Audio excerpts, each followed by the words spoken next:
Hey everyone, Lee Pogue here. Today I'll be discussing my rhetorical analysis of a Microsoft blog post that was posted by the chief of HR of Microsoft. She calls herself the Chief People Officer, entitled Strengthening Our Culture of Inclusion. This analysis was done through Maslow's hierarchy of needs. That was the theory and focus. My desire was to see if the blog post and the way it was written facilitates the attainment of self-actualization in the pyramid. This pyramid, per Maslow, the pyramid is structured in a way to where each need must be successively met in order to address the next need to a certain degree. The blog post talks about inclusion and diversity. So I would say that it focuses on the third and fourth rung that need to be met before you can reach self-actualization. Self-actualization, here are some of the characteristics of people that are self-actualized. Tend to be highly creative, and they tend to have peak experiences which tend to bring about innovation and real productivity in the workforce. One thing I identified or read throughout this project was the Chief Innovation Officer of Alibaba out of China stated that in the future humans will need to be able to innovate to stay relevant, as knowledge is easily programmed into a computer or a robot. So humans will stay relevant as we can innovate. And I think that high-tech companies are seeking ways to increase the rate at which their employees self-actualize. A rhetorical analysis is how an author writes as opposed to what they write. So what methods did they use to achieve their goal in their writing?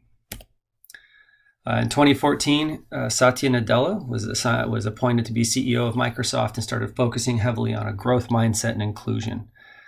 And then Kathleen Hogan, the Chief of HR, Chief People Officer, posted the blog in 2017 and a follow-on memo to the employee population at large in 2018. The format is posted. It's posted to the Microsoft's official blog. So you can see here it's the official blog.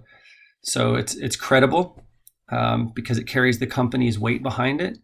It's formatted in a way that's easy to read. It uses bold points to highlight the important terms, and it uses lists. It uses easy to understand sections.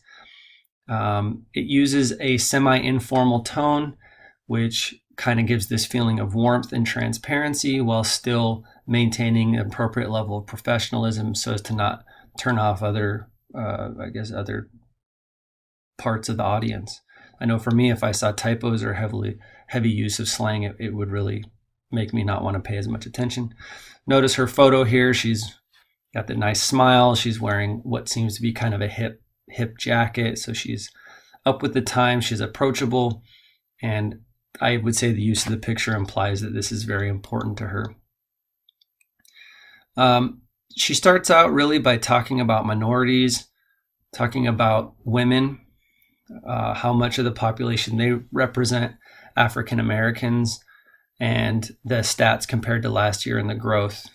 She talks more about women here, racial and ethnic minorities, board of directors representation, philosophy, and approach. So what I found in this section that was interesting is that she doesn't address the population that makes up the majority of the workforce, which would be based on what she left out, white males, Asian males, and Indian males. We have a high population of Asians and Indians from India, and I happen to be part of that group. And I find, not just with Microsoft, but with the military, with other companies that I've been a part of, the concept of diversity is defined as an ethnic minority as opposed to the unique differences and diverse aspects that all individuals can bring. So in this blog, she'll use the term authentic self, whole self, but then she doesn't address it, I think, very effectively to the audience at large.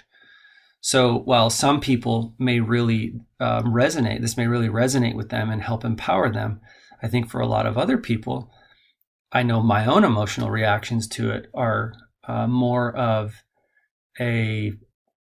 so how can I help? How can I contribute? How does my desire to address diversity and inclusion really matter? And in what ways am I diverse? In what ways do my unique contributions help with the mission of the company, which is to empower every person and organization on the planet to achieve more?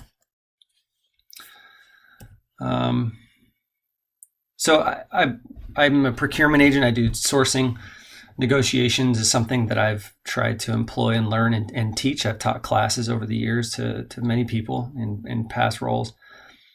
Transparency and self-disclosure tends to be a method used in a negotiation to win over the other party, to kind of tug at their heartstrings and say, hey, join me. And I think what Kathleen's trying to do is win over the hearts and minds of the employee population at large through the use of credible statistics, openness, and transparency.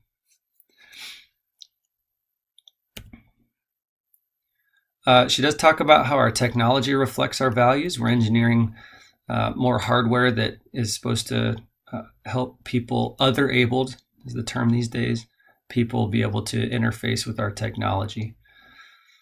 At the end, she does explicitly recognize the heavy focus on women and minorities with her final statement here, and says that all people are important, everyone should feel empowered. I just kind of feel that she missed the mark a little bit. The follow-on memo, she uses a personal story to appeal to the reader, but it's still a lot of the same tone, a lot of personal self-disclosure and the need to try to get people to agree. I think with the memo to employees, though, since she's such a high-ranking person, she can just kind of tell us what to do, as opposed to a publicly posted blog, which is a way to show the world how Microsoft's going to behave. The memo to me took on more of a tone of this is how we will behave. So once again, talking about self-actualization, esteem, love, and belonging, my conclusion is that she does a good job of self-disclosure, projecting transparency. I think that there are certain aspects that there is a genuine concern for transparency. But the narrow focus when it comes to population alienates a large portion of the population. And so as I read through it personally, I did want to believe her. And then I felt like, well, so what am I supposed to do? And what are a lot of my counterparts at work supposed to do to be able to contribute to this vision? And so I think she missed that opportunity. So it gives a nod to sincerity, which may appeal to some, but to others, I think it leaves others out. I think the implications are that while Microsoft is trying to set itself up as a leader in the area of diversity and inclusion, it could do a much better job of focusing on how to empower individuals regardless of genetic traits, whether it's skin color, gender, social class, ethnic minority, whatever. And that other firms could use her example as a way to, I think, adjust and improve and really engage a much larger portion of the population. So in the end, I found it to be a very enlightening activity. I'll never read another corporate blog post or internal memo the same. It also helped me kind of self-reflect on the way that I use my language to help others self-actualize. In the end, I don't think that this did as much as it could to help members of the employee population self-actualize. And I'll be looking for future correspondence to see if it improves.